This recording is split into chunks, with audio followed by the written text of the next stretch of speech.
मेरे कमरे से रोज मेरी एक लिपस्टिक गायब हो जाती। मैं बड़ी परेशान थी क्योंकि हमारे घर में तो कोई औरत भी नहीं थी, सिर्फ मेरे पति और ससुर थे। ना ही किसी का आना जाना था। एक दिन रात को मैं पेट के दर्द की वजह से उठी तो मुझे ससुर के कमरे में रोशनी जलती नजर आई, और जैसे ही ससुर के कमरे में झांकी तो जान निकल गई। मेरा नाम नैना है और हम लोग एक छोटे से घराने से संबंध रखते हैं।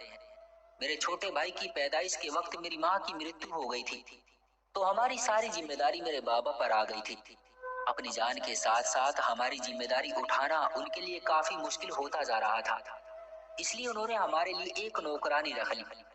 वैसे तो उन्हें खानदान वालों ने बहुत ज्यादा कहा था कि तुम दूसरी शादी कर लो, लेकिन मेरे बाबा ने हम लोगों की खातिर दूसरी शादी नहीं की।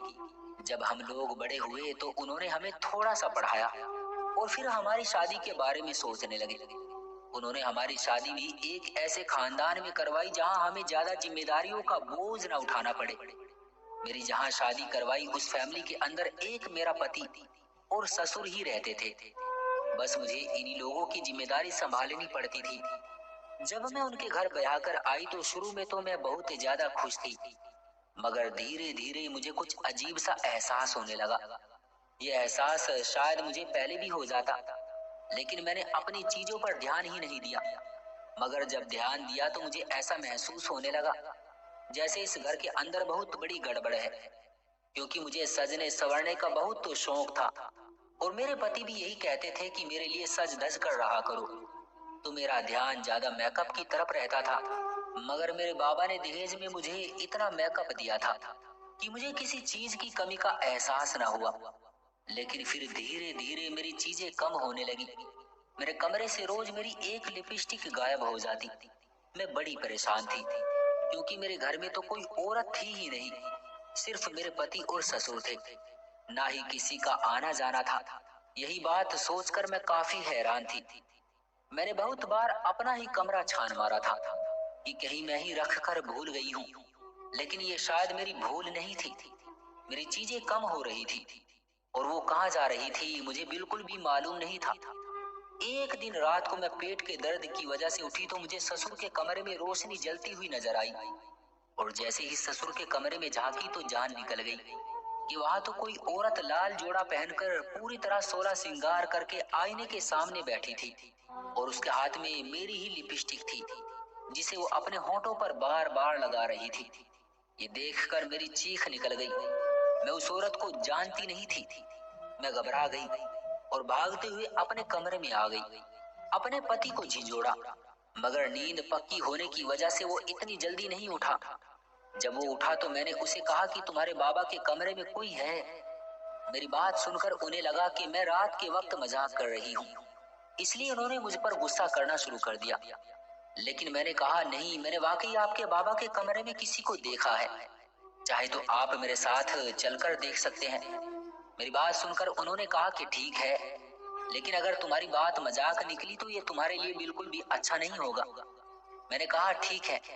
मैं अपने पति को लेकर अपने ससुर के रूम की तरफ गई, और जब मेरे ससुर ने दरवाजा खोला तो ये देखकर मैं हैरान रह गई कि वहां तो कोई भी नहीं था, सिर्फ मेरा ससुर अकेला था। ये देखकर मेरे पति को बहुत गुस्सा आ गया और कहने लगे कि दोबारा मेरे साथ ऐसा मजाक बिल्कुल भी मत करना। मैं उसकी बात सुनकर खामोश हो गई, और जैसे ही अपने कमरे में हम वापस जाने लगे तो मेरे ससुर ने मुझे नजरों से ही चैलेंज किया। उसकी आंखों में वाकई चैलेंज नजर आ रहा था।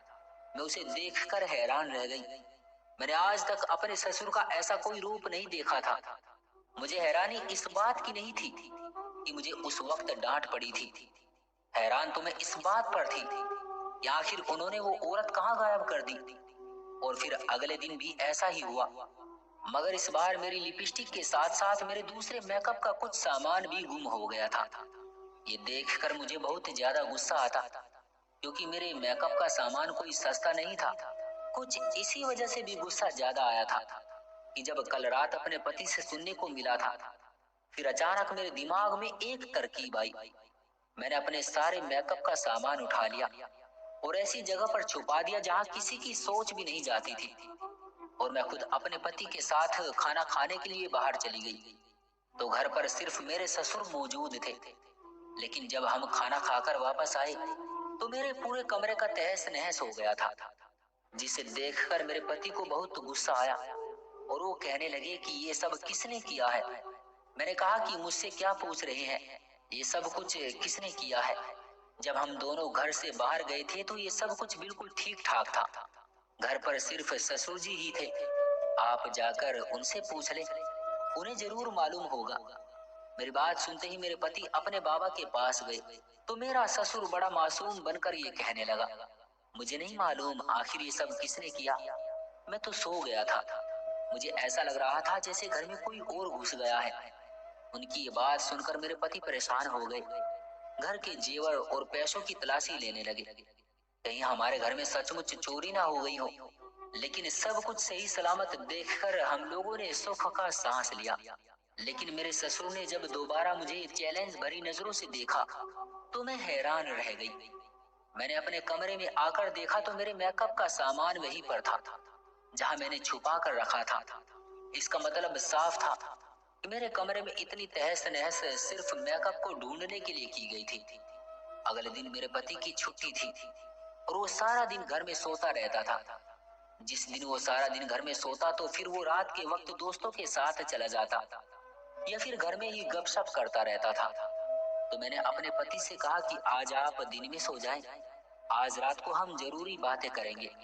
मेरी बात सुनकर मेरे पति ने कहा कि ठीक है, हम रात को घर के मामले देखेंगे, अभी फिलहाल मैं सो जाता हूँ। वो दिन के वक्त सो गए और मैंने अपने सारे मेकअप का सामान खोलकर सामने रख दिया। और शाम के वक्त मैंने देखा कि मेरे सामान में से लिपस्टिक और दूसरा मेकअप का सामान गुम था। और फिर रात के वक्त हम लोग बातें करने लगे। जब मैंने देखा कि वही टाइम है जिस टाइम पर मैं उस दिन रात के वक्त उठकर अपने ससुर के कमरे में चली गई थी और मैंने वहां उस औरत को देखा था। उस वक्त मैं अपने पति को लेकर कमरे से बाहर आई और अपने ससुर के कमरे के बाहर खड़ा कर दिया। मैंने इसी वक्त आपके बाबा के कमरे में उस औरत को देखा था।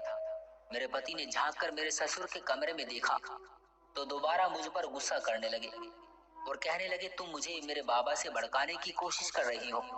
मेरे बाबा सो रहे हैं। लेकिन जैसे ही मेरी नजर उनके पैरों पर गई, ये देखकर मैं हैरान रह गई कि मेरे ससुर के पांव पर मेहंदी लगी हुई है। मैंने अपने पति से कहा कि अपने बाबा के पैरों की तरफ देखें। उसने देखा कि उनके बाबा के पैरों पर मेहंदी लगी हुई थी तो वो और ज्यादा गुस्सा करने लगे और कहने लगे कि मेरे बाबा के पांव पर जख्म थे, इसी वजह से उन्होंने मेहंदी लगा ली ताकि पांव को ठंडक मिले। ये सुनकर मुझे बहुत ज्यादा गुस्सा आ रहा था और मैंने कहा कि आपके बाबा के कमरे में कोई औरत है। मेरे और मेरे पति के बीच बहुत बड़ा झगड़ा हुआ और मैंने कहा कि मैं किसी और कमरे में रहने के लिए जा रही हूँ और अपना सामान भी लेकर जा रही हूँ। मैंने कोई फालतू सामान नहीं लिया, बस अपने मेकअप का सामान उठाकर दूसरे कमरे में चली गई। अगले दिन रात के वक्त मेरा पति भागता हुआ मेरे कमरे में आया। उसकी हालत भी बिल्कुल वैसी ही हो रही थी जैसे मेरी उस रात अपने ससुर के कमरे में किसी औरत को देखकर हुई थी। मैंने अपने पति से पूछा कि क्या आपने भी अपने बाबा के कमरे में किसी औरत को देखा है? तो वो कहने लगे कि नहीं, मैंने किसी औरत को नहीं देखा, बल्कि मैंने जिसको देखा है, अगर तुम वाकई में उसको देख लोगी तो तुम्हारे पैरों तले से जमीन निकल जाएगी। उनकी बात सुनकर मैं बहुत हैरान रह गई। भला वो किस इंसान की बात कर रहे थे? मैंने कहा ठीक है, मेरे साथ चले, मैं भी देखूं आखिर आप किसकी बात कर रहे हैं। जब हम दोनों अपने ससुर के कमरे के सामने जाकर रुके तो मेरी जान निकल गई। उस औरत ने जब अपना चेहरा हम लोगों की तरफ मोड़ा तो मैंने देखा कि वो कोई और नहीं बल्कि मेरा अपना ससुर ही था। उससे पहले कि मेरी चीख निकलती, मेरे पति ने मेरे मुंह पर हाथ रख दिया और कहने लगे, चीखने की जरूरत नहीं है और ना ही डरने की जरूरत है। मैं तो बस इसलिए डर गया था कि मैंने अपने बाबा का ये रूप सालों बाद दोबारा देखा था। मैंने कहा, क्या तुम्हें मालूम है कि तुम्हारे बाबा ये काम करते हैं? तो वो कहने लगा, नहीं, मुझे ये सब कुछ नहीं मालूम, क्योंकि बहुत साल पहले मेरे बाबा को एक दिमागी बीमारी हो गई थी जिसमें वो खुद को औरत समझने लग जाते थे और रात के वक्त मेकअप करके सो जाते। फिर जब उनकी बीमारी बढ़ती गई तो ये दिन के वक्त भी खुद को औरत ही समझते थे। मगर हम लोगों ने अपने बाबा का इलाज करवाया था तो वो ठीक हो गए थे। लेकिन लगता है कि ये बीमारी इन्हें अब दोबारा हो गई है।